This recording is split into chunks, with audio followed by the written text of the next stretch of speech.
Hey everyone, welcome to another edition of Get to Know Gives Back. I'm your host, Quinn Pettifer, Manager of Brand Initiatives for the Gazette.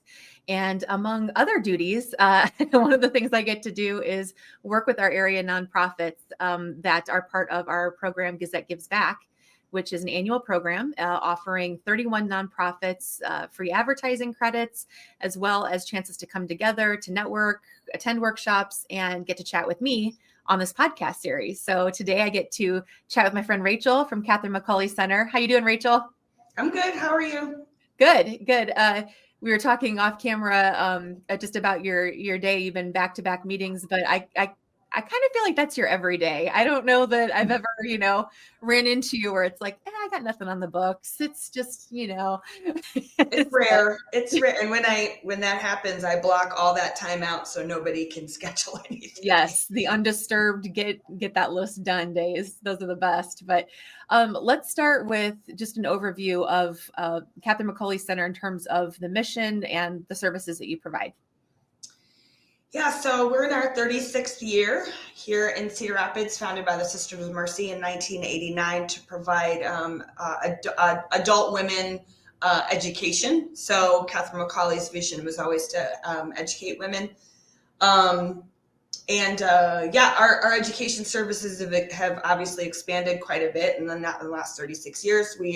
Our main focus is teaching English to we used to call it English as a second language, but now it's called English speakers of other languages. They just changed it to ESOL or whatever. Mm-hmm. So right now we have about 567 active English students from 60 different countries. Wow. And we started that in like the early 90s. It was very focused on our Spanish speakers and then has just grown as diversity with the immigrant population in Cedar Rapids has grown, and the need is always there. In 2016, we agreed to become a refugee resettlement agency. Iowa is one of the 30 states that had said yes to accepting refugees, and that made us very, very busy. And about 5 years ago, we moved into a nice big building and had a huge staff. And not all of that has changed, but a lot of that has changed now. There's a lot we're doing and that we're not doing, but the students are still here. There's still babies running around downstairs.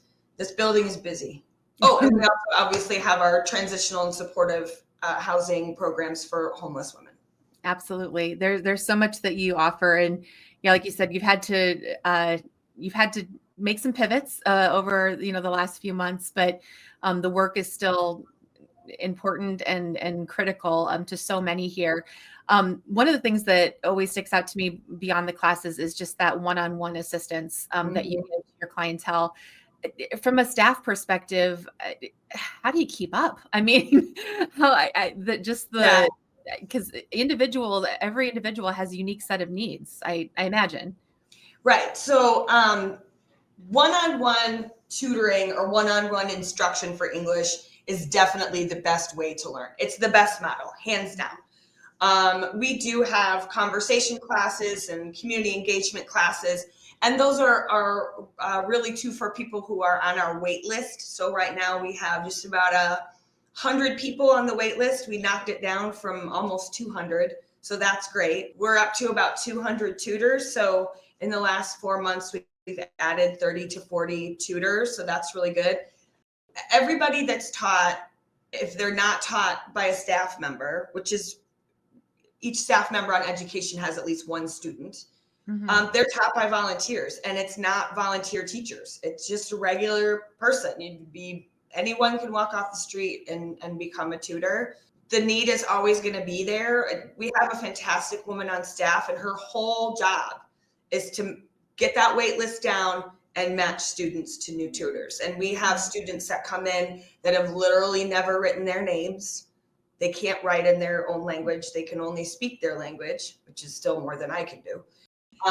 All the way to doctors and lawyers that need to better English skills in order to pass the bar or to do this. So everybody across the gambit is learning. But yeah, that one-on-one is definitely the way to go.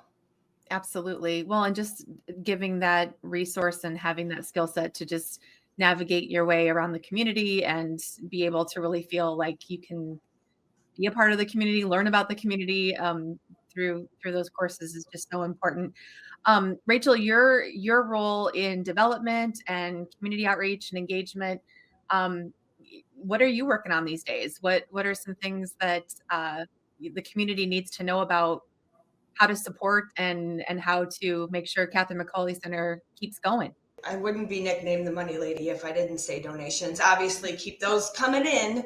And we are extraordinarily grateful to everybody who kind of saw that we were going to be in some trouble, and whether they dropped off clothing or household items, which we had so many household items, we had to move from the donation room into a classroom.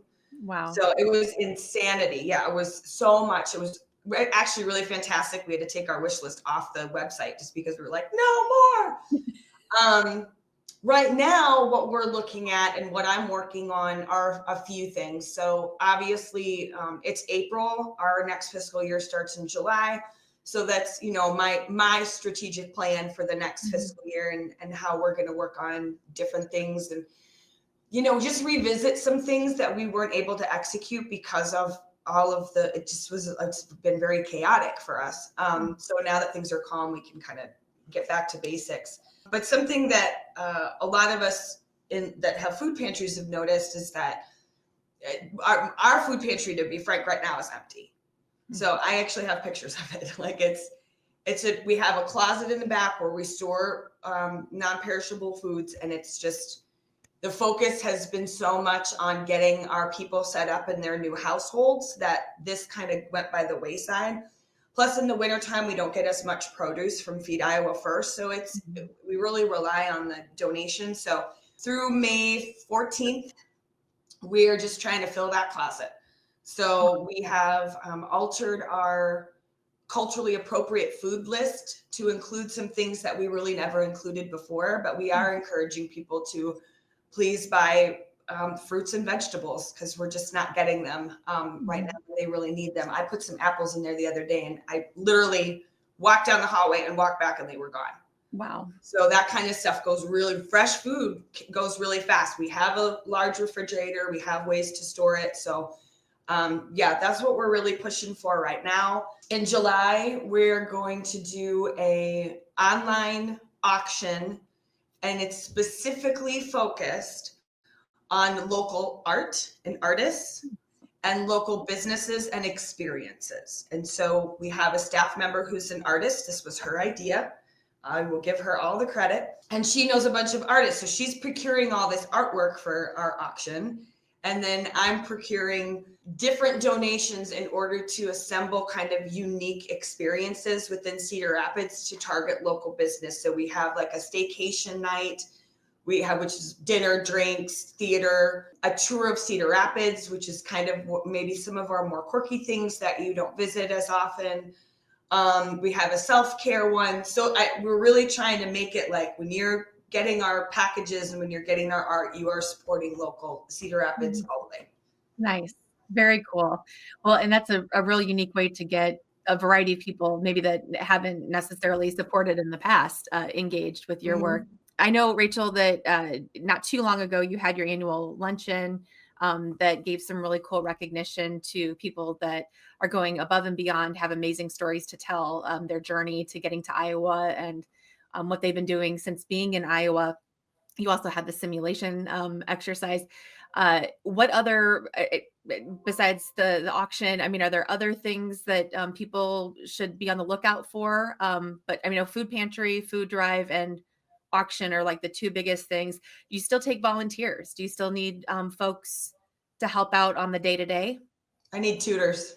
Tutors? That's what we need.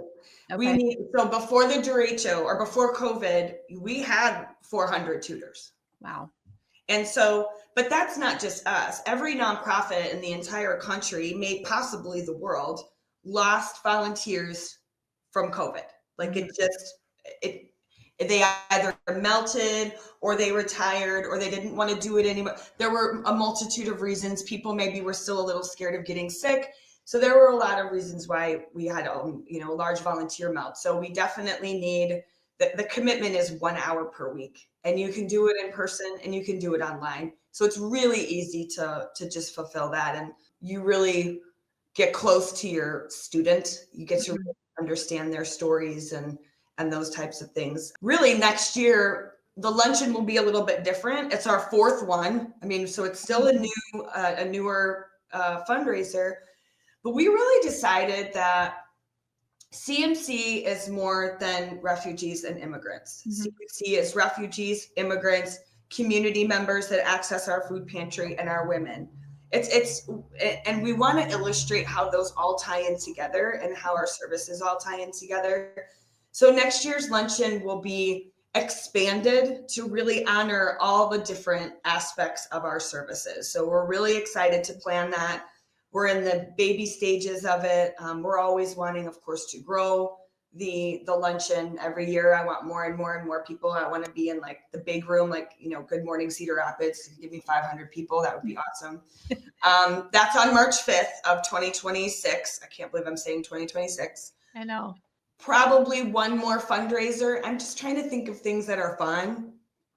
I know CMC does very serious work, but I will tell you, if you've ever been here, we are a group of kooky, fun people. So it is. And you have to, I mean, with all the pressures and all the need and all of you got to have some fun. You got to celebrate the wins however you can. And I know you're doing a lot of celebrating with your clients, your volunteers, the staff that you do have. Tutors, again, always in need of more tutors, volunteers. You do not have to be an official teacher. That's probably one of the biggest misconceptions, like you mentioned. Tutoring is open to anybody that has a desire to help somebody else learn. That's you're always on the go, Rachel. And big kudos to you and Anne and the whole staff over at Catherine McAuley Center. I know you've had some moments that you've had to kind of change course or maybe reimagine some of your work, but you've never, didn't miss a beat. You guys continue to go and continue to serve above and beyond. And we're very proud of you. And thank you for all you're doing in the community. And please pass along our thanks to the rest of the team. I certainly will.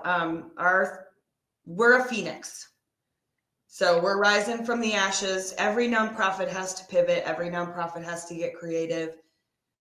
We got a weird double punch in the gut this year, but my doors were never shut. We just didn't. Yep. That's not how we work. So nope, not an option. Rachel, what's the website? I want to cmc-cr.org. Yep. Okay. So again, cmc-cr.org. That has all the information about upcoming events, more information about the food drive, the fun auction experience that'll be over the summer, and just getting a chance to know more about Catherine McAuley Center. Head over to that website. Thanks, Rachel, for visiting with me today. Thank you, Quinn. Absolutely. And to everybody for tuning in, thank you for joining us for another episode, and we'll see you next time.